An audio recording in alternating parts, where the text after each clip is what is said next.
Hello and welcome. My name is Dan Meyer. I'm editor-in-chief of RCR Wireless News. Thanks for joining us today. Today I am joined by Bill Ho, who is a principal analyst at 556 Ventures. Bill, thanks for joining us. We appreciate it. Always happy to be here with you. Well, as always, Bill, we're going to do our quarterly look back at the carrier results for the past quarter. This will be for the third quarter for most operators. For Sprint, it's their fiscal second quarter, I believe, is what it is, since they've changed it up. But again, we'll take a look back at some of the results, and not necessarily the numbers per se. I think the numbers have been out there. You can see the numbers on our website. But more look at, I guess, the key takeaways. So maybe from Bill, get your takeaways on what came out and kind of what we could look forward to going forward too. So maybe start off with start with the first carrier that reported, which was Verizon. So maybe get your view on kind of what Verizon did for the quarter, and get your takeaways from their numbers. All right. So from the postpaid side, they are, as before, they're very, very strong, very postpaid centric company. Their prepaid was positive. What was interesting on the postpaid side was really that they added 1 million tablets. So the million really contributed to their overall quasi 1.4 plus million postpaid net adds. So that's interesting. And from the prepaid side, they added. Those are interesting numbers. And I wish they post wholesale numbers, because it would give an apples and apples against all the other guys. So from the number standpoint, we've said before that it's been a very, very competitive 2014, 2013. In Q3 had the iPhone launch, but that was towards the end of the quarter. Was it? Yeah. Yeah. A lot of things were going on, but another takeaway from Verizon was as all the competitors are looking at equipment installation plans, and Verizon's is called Edge. So tracking it, while everybody is saying, "Hey, this is great for us. We're going full guns on it," Verizon tracked 12% of their Q3 as Edge uptake. So which suggests that a lot of people are still doing the 2-year contracts. And Fran Shammo, the CFO, said that relative to Q2 was 18%. So, quarter sequentially it went down. And so the question is, does the Verizon base not like the Edge program, or are they not really telling their reps to push it? That's a great point. And I've got some people, members of my family who are Verizon customers, and they recently re-upped, and they didn't do the Edge program. They did just a straight 2-year contract. And I agree with you on that. That's been interesting how they have seemingly kind of downplayed more the device financing option and then the upgrade program, as opposed to, obviously, AT&T has been very aggressive with it. But yeah, that's an interesting. I mean, Verizon seems like they're very they're sticking. They're so old school about it. I mean, they're postpaid ads. They're all about traditional 2-year contracts. It's an interesting operation going on there. Well, I think it obviously has a business impact. I think overall, if we're going to these EIP programs, we're going to see service revenue go down and equipment revenue go up. And there's a little unknown to that, there's a little known as we play it out in a couple of years. But from Verizon standpoint, they're very, very conservative. They have a very, very prime base that they don't want to monkey around with. They don't want to bring in lower than their credit limit people. And service revenue is pretty good, and they like to have, under the standard model, the high margins. So from a, I guess, business standpoint, that's understandable. Oh yeah, and exactly, and if they've got the weight to do it, I mean, obviously they're still growing really strong, like you said. They're a lot of gross ads or net ads, and that was interesting too. You're right, that the tablet part of it, that was surprisingly such a large part of how they did during the quarter. I guess what you view in general on the tablet growth, because obviously it seems like tablets might not be quite the high revenue stream. I mean, a lot of these are just kind of add-ons to shared data plans.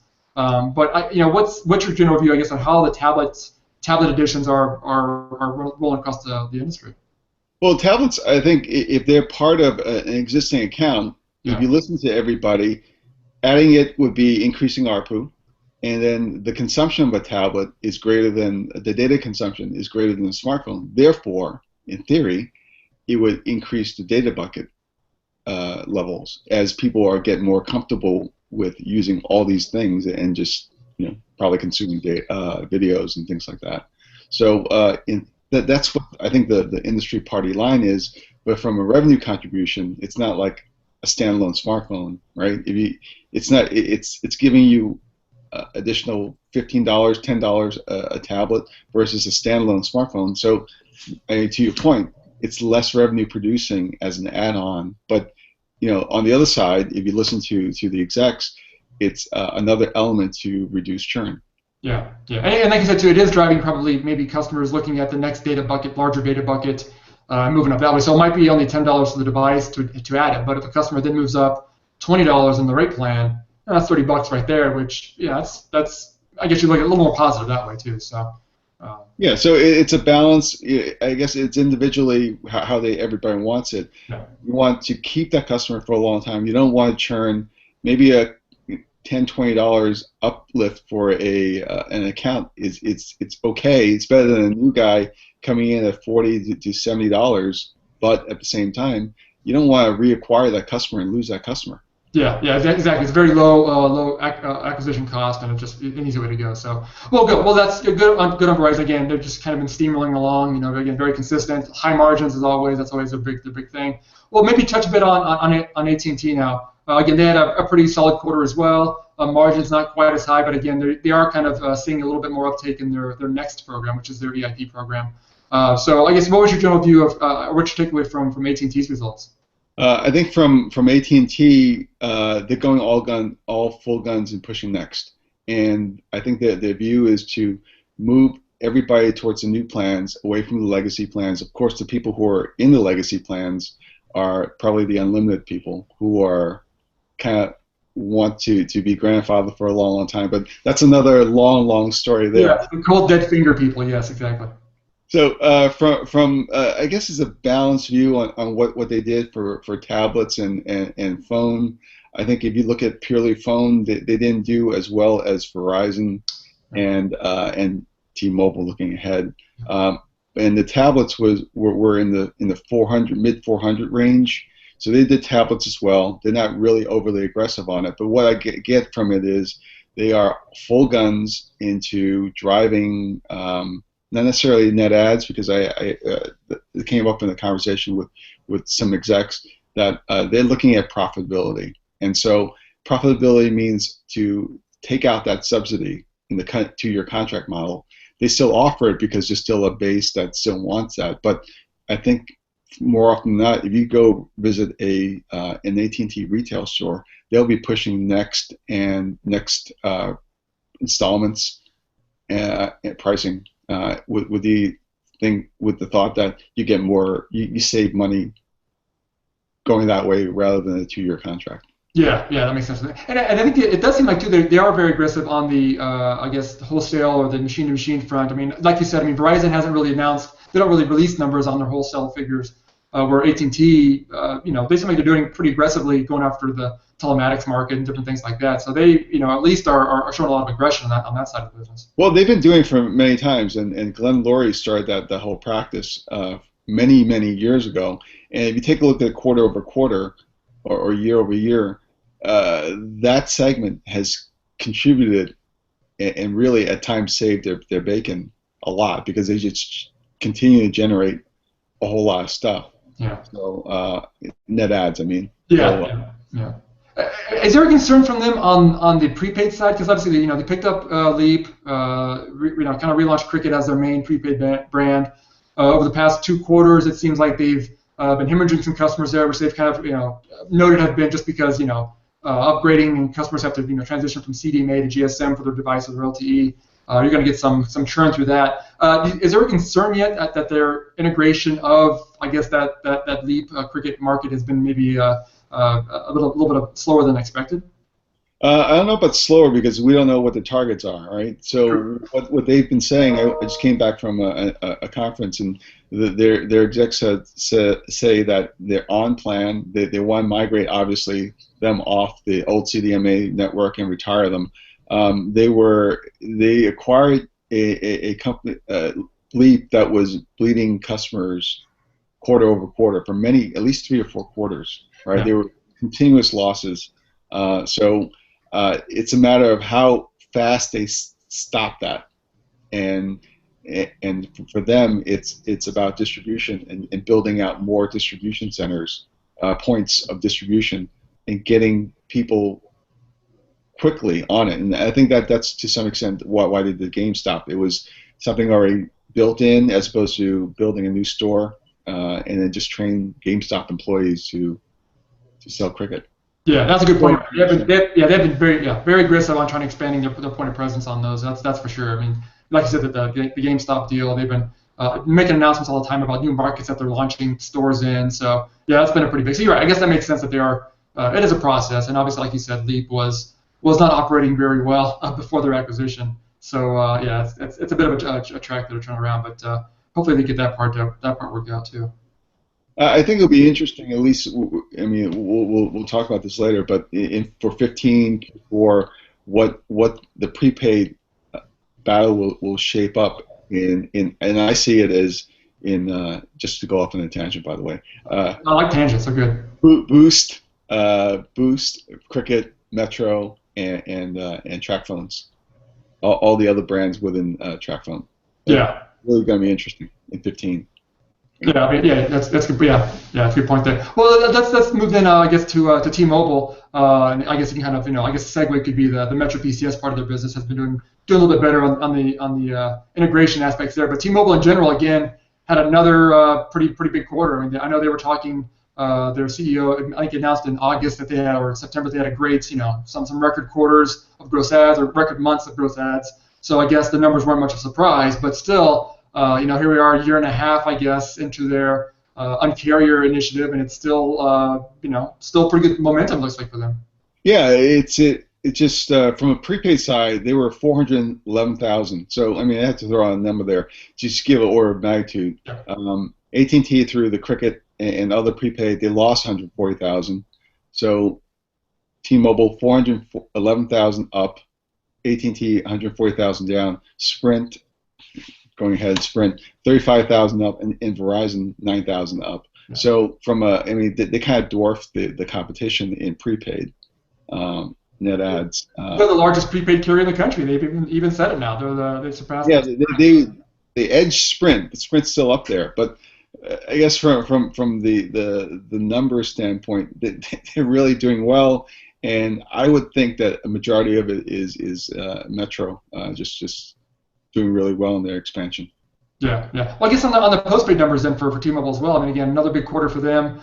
But it does seem like still, it's on the financial side. Not to get too much on the financial side of things, but it does seem like that growth is still perhaps hampering their margins a bit. That's still kind of I guess the acquisition cost. I mean, they're offering huge incentives to customers to come over. It's great for the numbers, for the growth numbers, but on the financial side, it does seem to be suppressing that a little bit.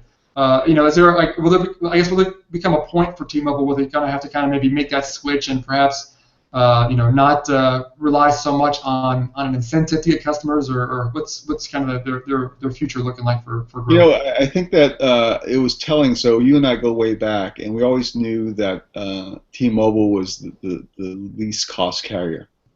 Right, yep. And I think that in Ledger's remarks, either at the Recode event or on the earnings calls, that says we never said that we're going to be the value carrier, which equals least priced. Mm-hmm. And he even said, which was interesting, is that we even raised prices, which I thought, wow, that was really shocking. But he said those words, so I think they are trying to improve somewhat. They've got a base, and I think that when they went towards the simple choice plans, when they first announced them, they warned the financial industry that said our service revenue is going to go down, our equipment revenue is going to go up simply because of the nature of the plan. And it's the same for everybody else. Everybody's saying service revenue is going to go down based upon this, but the upside is that we're going to minimize the subsidies part. So I'm not a financial guy, but I think I kind of trust Braxton Carter in their CFO in saying that it's going to go up, and so it's just let's remain cautiously pessimistic, optimistic in seeing if it does turn in 15. Yeah, and it's been interesting for them too because again, I mean, a lot of their rivals, the larger rivals for the most part, even Sprint too. Well, they're all larger, I guess, at this point. But they've all been very aggressive on the family plans, the data buckets over the past couple of months, and it does seem like T-Mobile, for the most part, has been fairly, excuse me, fairly quiet when it comes to countering those. I mean, they've kind of stuck with their, each line gets its own bucket of own data. They're not pooling things together. They're not, doing a lot of that. They've kind of avoided that, which I thought, would be a bit of a detriment. But it doesn't seem like it's impacting their operations obviously at all. I mean, they've been going pretty well with what they've kind of rolled out and stuck with it. Yeah, I think that the strategy is that. So that's exactly why they can't do the. I mean, they can play double data promotions, but they're not necessarily an apples and apples comparison to the other three. I think what was telling in Q3 is that there were a lot of promotions in Q3. They extended that $100 4-line promotion. So I think it's discontinued now. But I have to think that a lot of net ads have come in from that promotion. Yeah, that was a very big one for me, right? That was an aggressive move by them on that. And again, they have been raising prices. I mean, I think a few months ago they kind of increased the price of their data buckets that they were giving customers. They increased the amount of data on some of the plans, but their mid-tier data things were up a little bit more in price. The unlimited one went from $20 to $30. So they did increase prices, but doesn't seem to be impacting much, at least on customer growth side. So another good quarter for them. Well, I guess finally we'll talk a bit about, at least when it comes to the carriers, Sprint. They announced this week. Again, another I don't know what to say, another Sprint quarter, I guess. Obviously, they've been going through a lot of changes, management, operationally, a lot happening there. I mean, we could spend another couple hours talking about Sprint, but I guess what's your main takeaways from what Sprint announced? Well, so it was an interesting nuance. What it was Marcelo's first earnings call.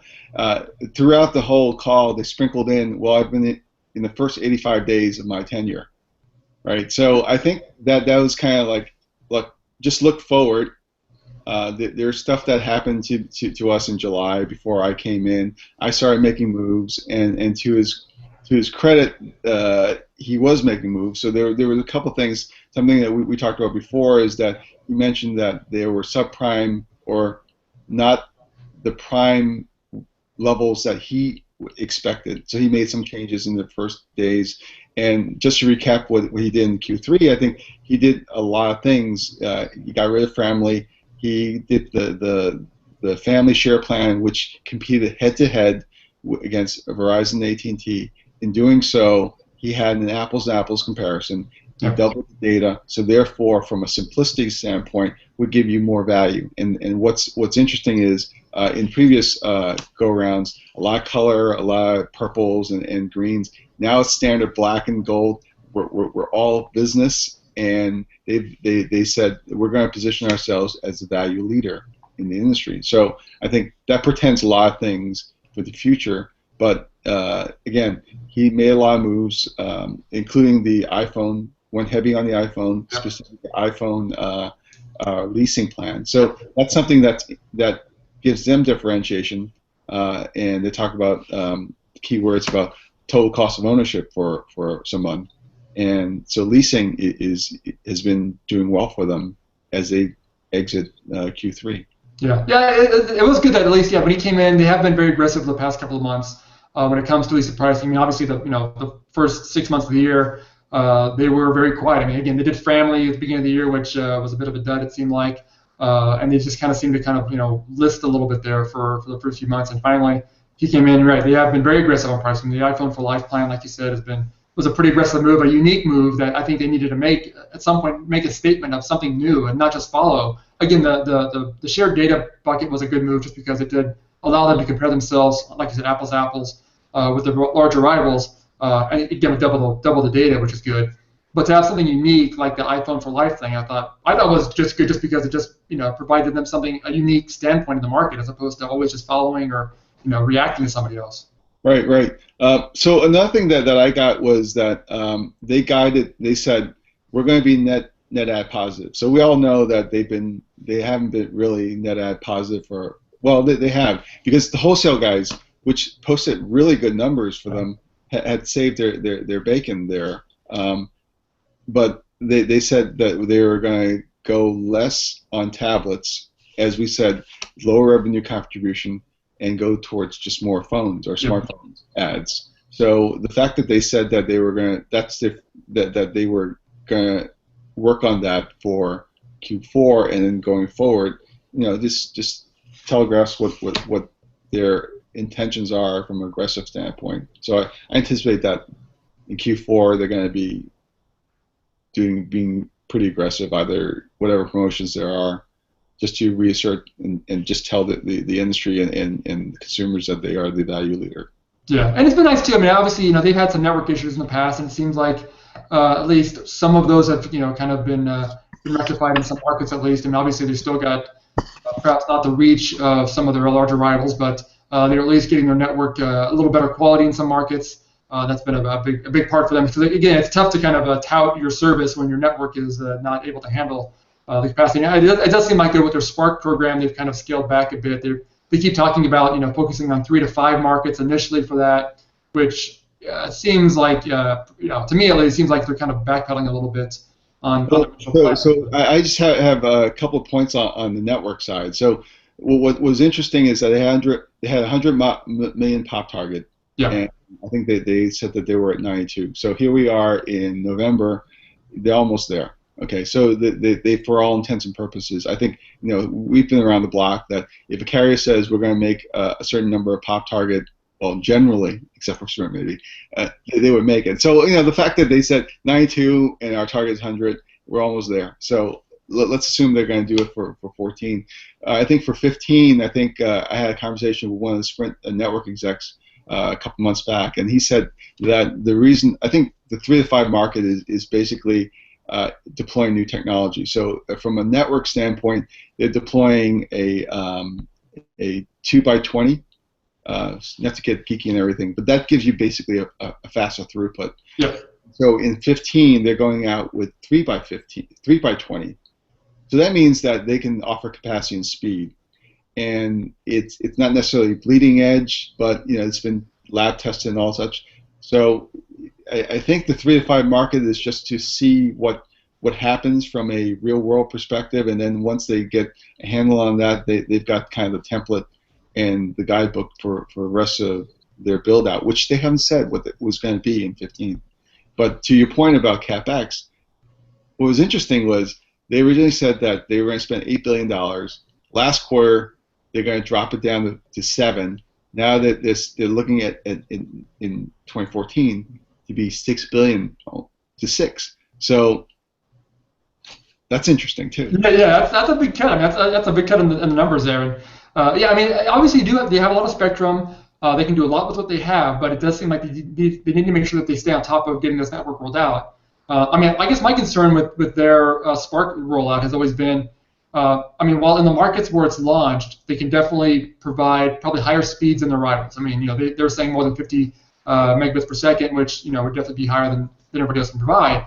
But it's in such a limited footprint that they need to be careful how they advertise it, because going back to their old WiMAX days, they were announcing you can get WiMAX, you can get these certain speeds with WiMAX, but the coverage was so hit and miss.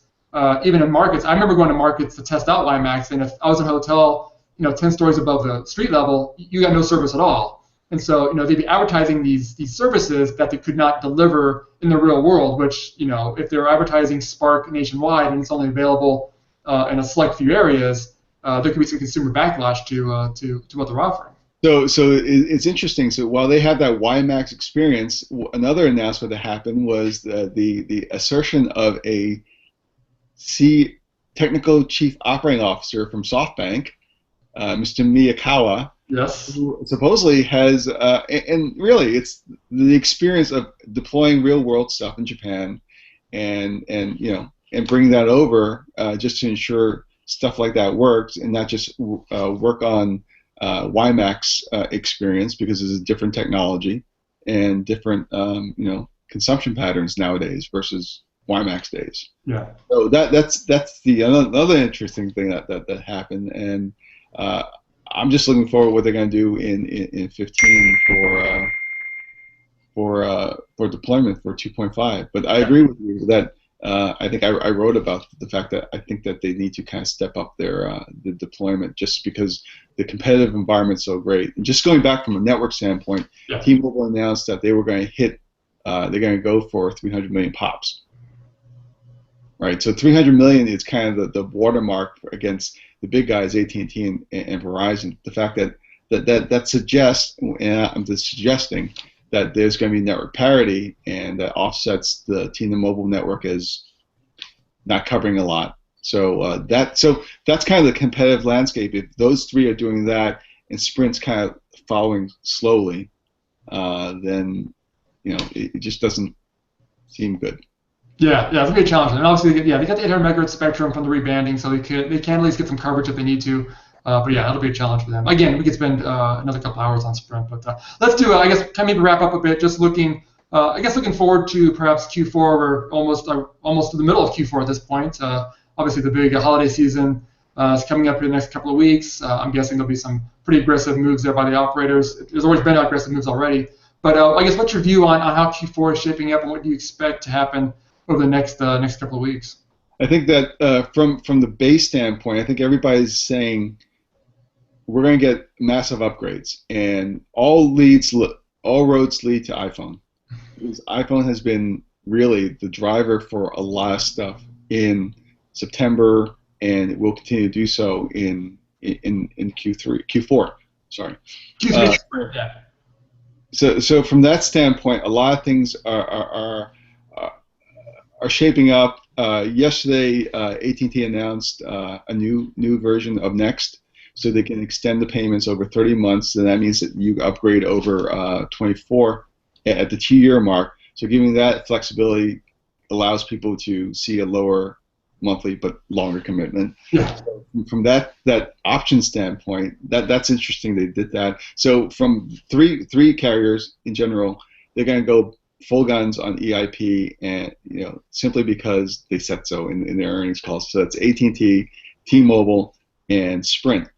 And I think if I listen in between the lines of Frank Shamel, because somebody was asking how are you going to model certain margin if you about your edge program. He says if we double it for next quarter, so if they double 12%, that's 24%. So will they be aggressive in Q4 on EIP on the edge program? I don't know, but they probably won't be as great as the others. But I think Verizon will still do fine. Yeah, that's a good point too about the iPhone, because again, it did seem like there was a lot of talk about the iPhone backlog coming out of Q3.